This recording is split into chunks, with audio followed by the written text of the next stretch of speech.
বন্ধুরা, আমি এখানে ফুলকপি আর মাছ নিয়েছি।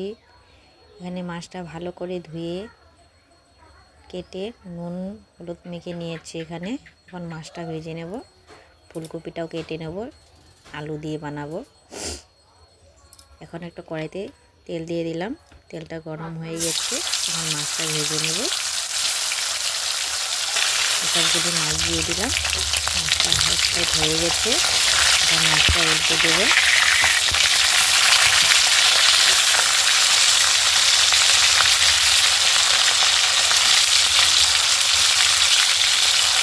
মাছটা সবগুলো মাছ উল্টে দিলাম। এখন মাছটা ভাজা হয়ে গেছে, এখন নামিয়ে নিচ্ছি মাছটা।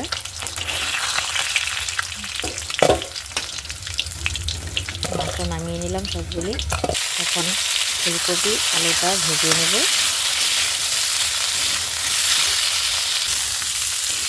ফুলকপি আলুটা ভাজা হয়ে গেছে, এখন নামিয়ে নিচ্ছি। এখন এই কড়াইতে অল্প তেল দিয়ে দিলাম।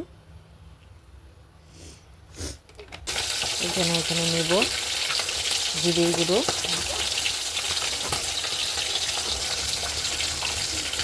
তিনটা লঙ্কা কাঁচা লঙ্কা দিয়েছি, দিয়ে দিলাম পেঁয়াজ কুচি। এখন পেস্ট করে নেব এটা।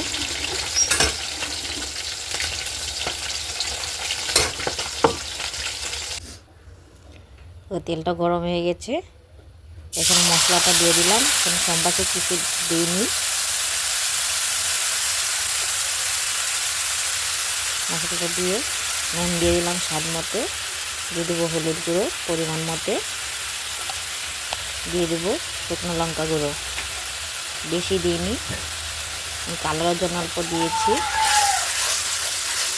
এখন মশলাটা কষিয়ে নেব।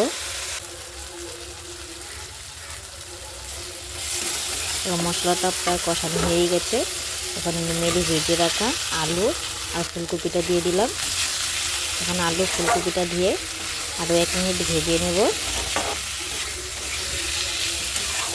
ভাজা হয়ে গেছে, এখন একটু জল দিয়ে দেব। পরিমাণ মতো জল দিয়ে দিলাম।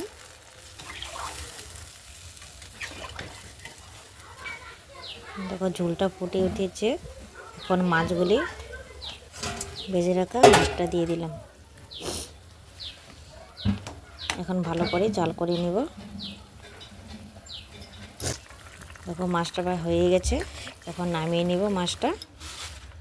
দেখো মাছটা বানিয়ে নিয়েছি। তোমাদের যদি ভালো লাগে লাইক করো, শেয়ার করো, কমেন্ট করো বন্ধুরা। এভাবে পেঁয়াজ দিয়ে বানিয়ে খেয়ে দেখো বন্ধুরা, অবশ্যই ভালো লাগবে।